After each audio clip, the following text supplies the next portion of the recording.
আমাদের আজকের recipe egg দো পেঁয়াজা।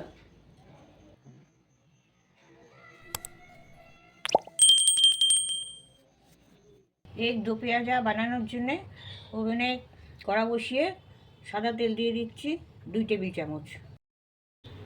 তেলটা গরম হয়ে গেছে, আমি ডিমগুলো ভেজে নিচ্ছি। ডিমগুলো সেদ্ধ করে গায়ে টিকটিক দিয়ে ফুটো করে নিয়েছি, আর তারপর নুন, হলুদ আর কাশ্মীরি লঙ্কার গুঁড়ো মাখিয়ে নিয়েছি। তাতে ডিমের রঙটাও ভালো আসবে আর টেস্টটাও ভালো আসবে। ডিমগুলো ভাজা হয়ে গেছে, এগুলো তুলে নিচ্ছি। ওই তেলেই কিছু আলু ভেজে নিচ্ছি, লম্বা করে কাটা।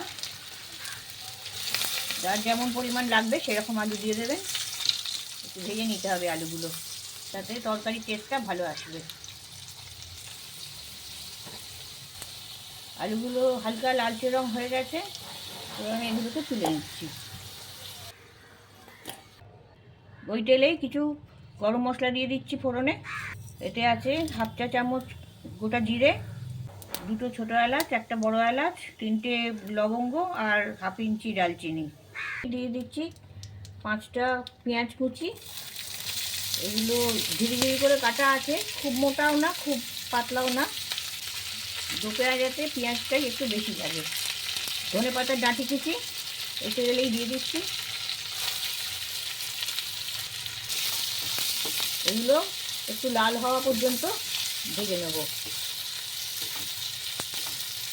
পেঁয়াজটা হালকা লালচে রং ধরে গেছে, এবার আমি 1 টেবিল চামচ আদা রসুনের পেস্ট দিয়ে দিচ্ছি।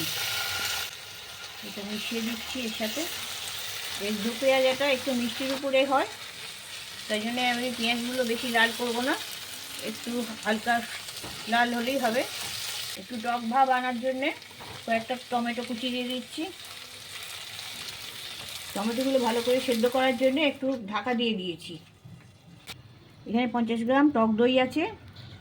এই টক দইয়ের মধ্যে 1/2 চা চামচ হলুদ দিয়ে দিচ্ছি, 1/4 চা চামচ ঝাল লঙ্কা দিচ্ছি। ঝালটা যে যেমন খাবেন সেরকমভাবে দেবেন, যারা ঝাল বেশি খান তারা একটু ঝাল বেশি দেবেন। 1 চা চামচ কাশ্মীরি লঙ্কার গুঁড়ো দিচ্ছি।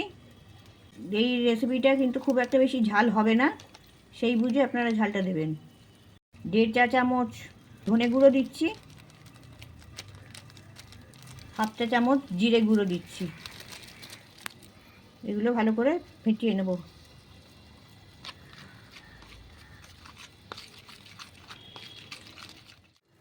পাঁচ মিনিট ঢাকনা দিয়ে রান্না করার পর আমি এই ঢাকনাটা এবার খুলে নিচ্ছি।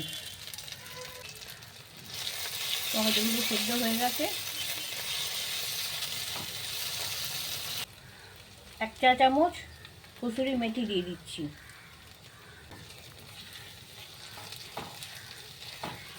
পেস্টটা করলাম দইয়ের সাথে, সেটা দিয়ে দিচ্ছি।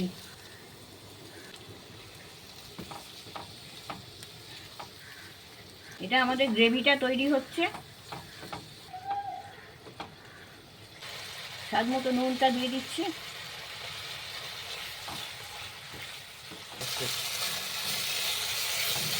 যে জলটা ছিল অতিরিক্ত সেটা শুকিয়ে গেছে, এটা থেকে তেল ছাড়তে শুরু করে দিয়েছে। এটাতে আলাদা করে আমি মিষ্টি দিচ্ছি না, এটা পেঁয়াজের রসে দো পেঁয়াজাটা মিষ্টি হবে।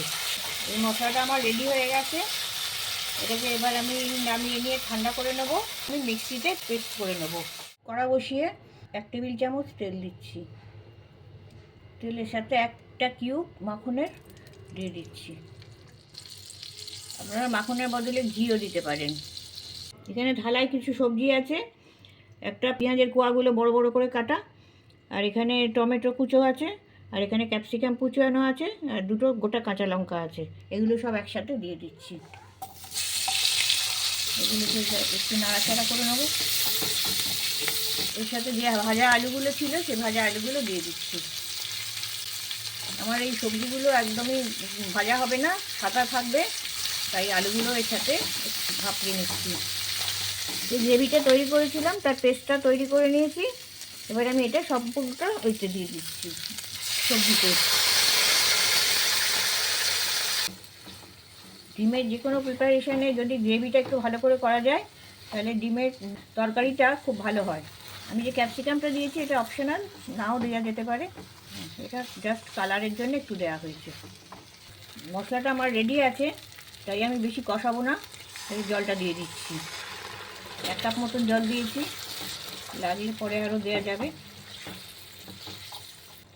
দু পেঁয়াজা রেসিপিটা একটু মাখা মাখার উপরে হয়। গ্রেভিটা ফুটতে শুরু করেছে, আমি ডিমগুলো দিয়ে দিচ্ছি। এই সময় নুনটা একটু টেস্ট করে নেবেন, যদি দেবার থাকে তাহলে একটু দিয়ে দেবেন।